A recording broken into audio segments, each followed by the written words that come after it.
first couple of dates, and the time between these meetups, the days seem to rush by in a blur of passion and excitement. We're so caught up in the thrill of meeting someone new that we can't even step back and process what's going on. Although we might feel lost in this whirlwind of emotions, our relationships usually stick to a pretty common formula. Here are a few stages that almost all relationships will follow. The first stage, attraction. Our relationships first begin when we set eyes on our new partner. Although we haven't started dating yet, we feel an undeniable pull towards this enchanting new person. At this point, you might walk up and introduce yourself. Who knows, you might even start flirting, dropping a compliment here and there. And in 2019, this initial stage might not even take place in person. Many people meet someone new on social media or through a dating app. The second stage, learning more about them. Once we're attracted to someone, we usually feel a desire to learn more about them. Sometimes we discover more about this person through conversation, and sometimes we learn more about them after checking out their social media profiles. Better yet, we might even ask mutual friends for more juicy details about this new person. All of this new information helps us decide whether or not they're a good fit. The third stage, building comfort and trust. In an article published by Oxford's Department of Experimental Psychology, comfort and trust was identified as a major stage in all relationships. This is when both partners start to let their guards down, testing the waters to see if the relationship might be stable and sustainable in the future. During this stage, it helps if partners are honest, nonviolent, and forgiving. Interestingly, Oxford researchers stated that physical touch is incredibly effective when it comes to building trust. The fourth stage, actually going on dates. At this point, we go on dates regularly. In previous stages, we might have been a little unsure about our partners, but now we've settled into a comfortable rhythm of dating and consistently enjoying each other's company. As we date more and more, both partners build a stronger connection based on mutual interests, trust, and attraction. By the end of this stage, we're comfortable with being vulnerable around them. The fifth stage, seduction.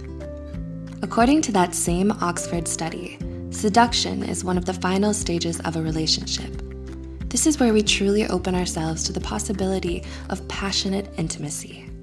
According to Oxford researchers, women need more time to develop this emotional connection when compared to men. When we reach this stage, we stop thinking of ourselves as singular beings. Instead, we start to become one with our partners. We feel their emotions and understand their experiences on a deeper level, as if they were our own. The sixth stage, the honeymoon phase. Most of our viewers are probably familiar with this phase of a relationship. In the first 6 months or so, everything seems new in a relationship, and this could be explained by scientific studies. Researchers tested nerve growth factors and cortisol levels of couples within the first few months of a relationship. These levels were very high, resulting in feelings of euphoria and reduced stress. But when they tested those same levels 12 to 24 months later, the levels had returned to normal. This suggests that relationships are only truly tested after the honeymoon stage is over, and the physiological love cocktail has worn off. The seventh stage, the doubting phase.